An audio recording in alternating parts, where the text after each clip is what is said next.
welcome everyone who is joining us for a very exciting policy here on public medications. It is probably, of all of our policies, the most timely in that the governor of the largest state in the country just announced a major public medications initiative last week. And in the last 2 years, the discussion of access to very important medicines and the role that the government should play in this has been in the headlines and on the top of news stories. So if you are joining us today, you are here for a very, very, very relevant policy. And we are joined by two of the nation's leading experts on this transformative intervention into the question of how do we produce and distribute pharmaceuticals here today. We have Dana Brown, who is the Director of Health and Economy at the Democracy Collaborative. She's the author of Medicine for All, the case for a public option in the pharmaceutical industry. And we have Zain Rizvi here as well, who's an expert on pharmaceutical innovation and access to medicine. He's the lead of access to medicine at the wonderful, beloved organization, Public Citizen. This panel is about a transformative solution, the public production of medicine. But before we get into that, I'd love to just orient our audience to this very important problem that transformative solution is addressing. So why don't we start with you, Zain? Could you give us an overview of the state of the corporate-dominated pharma system? Why is it not working on its own? Why do we even need a policy to address this? What is going wrong with the current way that we produce and distribute and fund medicine? Thanks so much, Pete, and thanks for giving me the promotion as well. I am a research director in the Access to Medicines program, but I do not lead the Access to Medicines program. Oh, apologies. All good. So it's a really great question. I think one way to understand the pharmaceutical industry is to look at the problem of monopoly control, right? We tend to see in other sectors of the economy monopoly as being a problem, as being a source of great concern. But somehow, for some reason, in the pharmaceutical industry, monopoly control is not only tolerated, but it is indeed celebrated, right? And of course, when I'm referring to monopoly control, I'm talking about the patent system. We have a system in which we allow pharmaceutical corporations to gain exclusive monopolies on medical technologies. And that leads to a series of serious downstream consequences. So one of the consequences, which is perhaps the most obvious, is the problem of price, right? And this is an acute issue that faces a lot of people in this country and around the world. You have the idea that pharmaceutical corporations literally are allowed to charge whatever they want on health technology. So you have medicines, for example, in 2008, less than 10% of medicines cost, I believe, more than $100,000. Then in 2020, we have more than half of medicines cost more than $100,000. So you're seeing this huge kind of unprecedented surges in price, which are not driven by kind of the cost of manufacturing. It's not driven by the cost of production. It's just driven by greed, right? It is driven by an industry that is maximizing the situation in which it is presented. But price is not the only problem. So when you have monopoly control, you also have problems related to supply. And we saw this most acutely in the pandemic. You would have thought that in a once in a century health crisis, when there were unprecedented vaccine shortages, that it would be a bad idea to allow a single corporation to control who gets access to a vaccine, on what terms, when, and at what price. However, that is the system that we have constructed. So there's a series of kind of consequences that flow down from the monopoly-based system. And kind of what makes the monopoly-based system, I think, particularly galling is the fact that so much of medical research and development and innovation is actually funded by the public sector. And so the National Institutes of Health alone, for example, spends more than $40 billion a year, 40 billion with a B, on biomedical research. And so you have the monopoly system and you have this kind of huge surge of public funding that goes into research and development. And then it's kind of siphoned off and translates into private profits. And so that's at least how I see part of the problem here, which is the kind of power that these private corporations enjoy. Thank you, Zain, for that overview of the problem that we're facing. Now we turn it over to Dana, who is, I would say, the leading advocate in this country on a real transformative solution to tackle this monopoly power and start moving towards a system of medicine in the public interest, which is a public option for pharmaceutical creation, funding, and distribution. So, Dana, could we talk a bit about your own journey to discovering this as a potential solution and flesh out what the solution is? What do we mean by public medications, by a public option for the pharmaceutical industry? Sure. And thank you so much, Pete. And thanks, Zain. You set me up perfectly, as always. Really looking at the problem as a systemic problem in which we have an industry that's really, really good at extraction and sort of concentrates on making financial profits more than making a product and meeting a public need.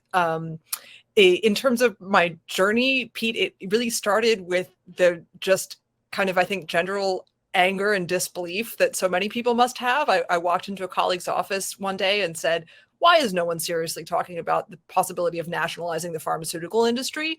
Certainly seems like a place where we're seeing rampant market failure. And he said, I don't know, write it up. And that started a journey of many years of research and advocacy and put me in touch with Zain and so many others who have been working on similar threads for a long time. And I now have the pleasure of being a part of a big community where we think lots of things need to happen to assure that everyone in the United States and around the world have access to medicines, but that a big piece of that is the sort of transformative policies or processes that we think of under the umbrella of public pharmaceuticals, in part because that would start to shift the balance of power, right? The power now rests with an industry. Big pharma has a monopoly, in a sense, over our supply of medications, and therefore has been able to kind of achieve a large degree of regulatory capture. It has effects on price, supply, innovation, all sorts of other issues, because really the controlling power here is in the hands of an industry that is designed to maximize profits.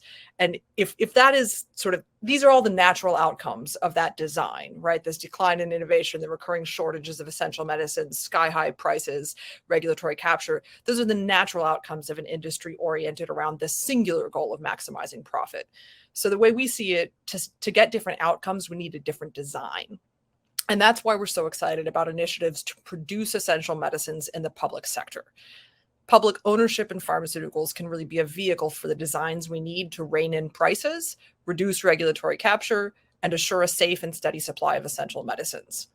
We think that rather than tinkering around the edges and trying to combat each market failure after it occurs, public production offers a proactive and transformative approach that really begins to shift that balance of power back towards the public interest when it comes to a good that is so critical, like essential medicines. So publicly produced medications could be distributed at or even below cost, for free if we wanted to, because they have positive externalities for society. This already happens in places like Brazil, where public labs have been critical in producing supply for their popular pharmacies program, which distributes over 100 medications to low-income patients for free or deeply reduced prices. And if you think about it, it's the reason that we have things like public education and transportation generally free or highly subsidized, even in places like the United States, because we collectively recognize the huge benefits they provide to society and the economy. The positive externalities of having a population with regular, affordable access to medicines are huge in terms of overall savings to the health system by avoiding disease complications, but also in terms of people being actively able to participate in the workforce for longer, engage in studies and in their communities. All of these, which also contribute to the overall economy, which happens to be an upstream indicator of health outcomes, right? So there are co-benefits. It's good for everybody. And let's be clear, this idea is not new. It just needs a 21st century reboot to meet the needs of our society today. Medicines and medical devices of all types are produced at small and large scales in the public sector around the world. from the UK to Sweden, Thailand, India, Cuba, and more. Cuba supplies the majority of medications to meet domestic demand via public production, and it exports many of its publicly produced innovator medications. In Thailand and Brazil, the mere existence of public manufacturing capacity was used as leverage to negotiate steep discounts on antiretrovirals early in the AIDS pandemic, and that was critical to getting treatment to so many in need. Sweden's public manufacturers produce specialty medications, and they're one of the largest producers in Europe, selling their products throughout Sweden, but also in dozens of other countries. Here in the United States, the state of Massachusetts has been producing vaccines, plasma derivatives, monoclonal antibodies, and other biologic medicines in the public sector for over 125 years at Mass Biologics. Mass Biologics currently distributes its tetanus and diphtheria vaccine nationwide. And public health departments across the country have engaged in the production and distribution of drugs like antitoxins, vaccines, and immunoglobulins at various points in U.S. history. What we're seeing now is sort of a renaissance of that idea of public production of medicines in the United States, as several states, not just California, but several states are pursuing plans currently. So as Pete said, California has legislation which authorizes it to produce a whole host of essential medicines in the public sector, and additional legislation which allocates $100 million for the state to partner with a manufacturer specifically to produce insulin, as well as establishing a generic drug manufacturing plant in the state. Washington state has broader legislation, which is written to allow for numerous different approaches, including public-public partnerships with California and or other states that might start to produce medicines in the public sector. Bills to authorize public production of generic medications have also been introduced in New York and Illinois, and they're under discussion in other states. Maine passed a state study bill to look at the feasibility of public production in state. So momentum is really building to break Big Pharma's harmful monopoly on our medicine supply, and your state could be a key partner in that effort. Public production capacity could be leveraged in negotiating drug prices across the board, gaining ground on transparency efforts, and other reforms that many of you have pressed for years. State public pharma bills could also be the beginning of large-scale regional efforts to create new public interest and publicly controlled markets for essential, affordable medicines, particularly if they're linked up with existing initiatives like the growing Northwest Prescription Drug Consortium. So together, I think we can begin to shift the balance of power in this critical industry back to the public sector and wrest some of the huge public investment in this industry out of financial markets and put it back into the productive work of making and distributing essential medicines. Real quick before I close, Pete asked a good question and was sort of about the broad idea of kind of what is public pharma. we're talking today mostly about production, about the manufacturing of medications, and states that have been introducing bills are looking specifically at manufacturing generic medications, so medications that are off patent now. That's for some tricky regulatory and legal stuff that we can get into if it's helpful. But just so you know, there are efforts to, at the federal level, think about a more public interest and publicly controlled way to do R&D, to do the development of new medications and to manage the intellectual property on them in a different way so that it benefits us all. Our kind of common thinking is that one of the best roles that states can play is in the manufacturing of generic medications and biosimilar medications because they don't have to worry about that patent issue. There's a ton to be gained, and we really do think it helps shift the balance of power in a way that opens up possibilities for other reforms that we want. So real quickly in closing, I'm just going to leave you with a couple of summary points from my point of view, and then hopefully we can have a discussion and answer any questions that come to mind. So in sum, my points are: number one, states can produce high quality, low cost essential medicines. Number two, there are several good examples of bills for you to look at, from the federal bill drafted by Senators Warren and Representative Schakowsky to the New York state bill that's based largely on that, or the Washington legislation at the state level. All of these can be adapted to your local circumstance, but they provide strong, already vetted language, and they represent the efforts of numerous advocacy groups and the support of many patient groups. Point number 3, there are networks of experts who can answer your questions, whether they are legal or strategic. And Zain and I would be more than happy to put you in touch with folks if we're unable to answer this specific questions. And then lastly, remember there are important co-benefits to public pharmaceutical efforts. It could be a jobs program for your state, right? It can help bring down total healthcare spending over time and free up needed state resources for other efforts. It can help us kind of on a global level reduce regulatory capture by making sure that big pharma isn't the only game in town.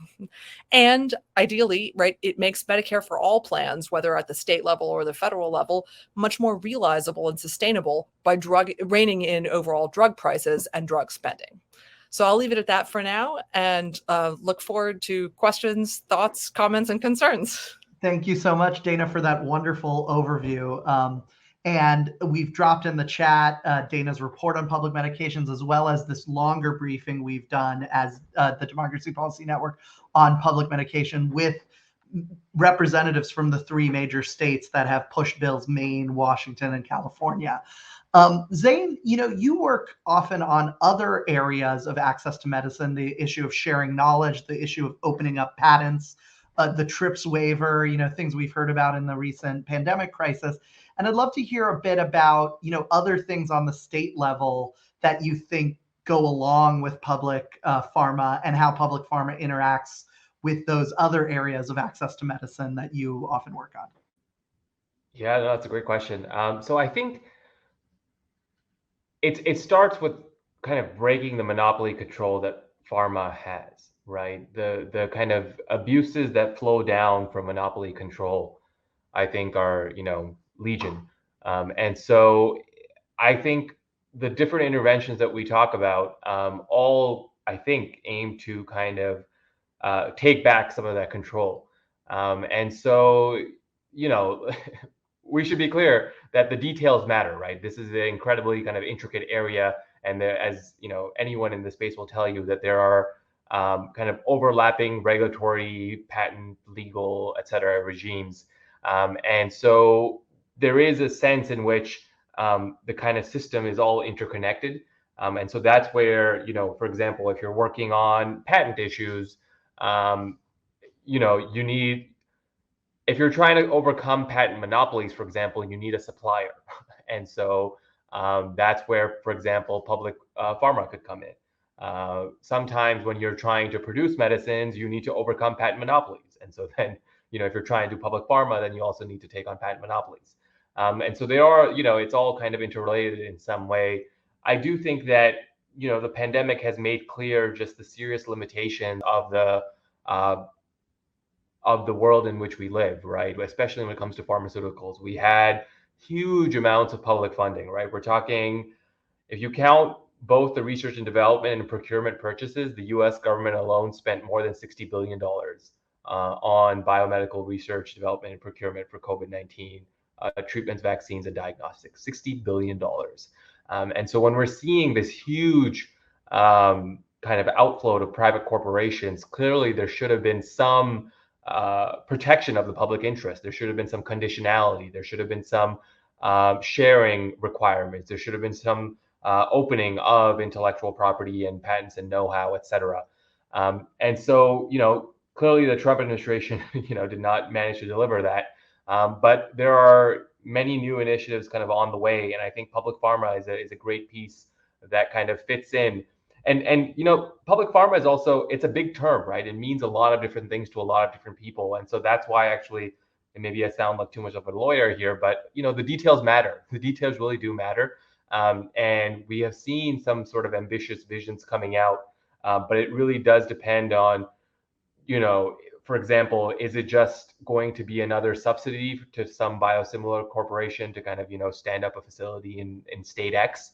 Or is it really going to be some sort of public control exercised over the new facility? Is it going to be a state government-owned facility, for example? Will the state have a say in, for example, pricing decisions? And so there are, it's kind of an exciting time to be in the space, but I think we're still cautiously optimistic about how some of these new projects develop.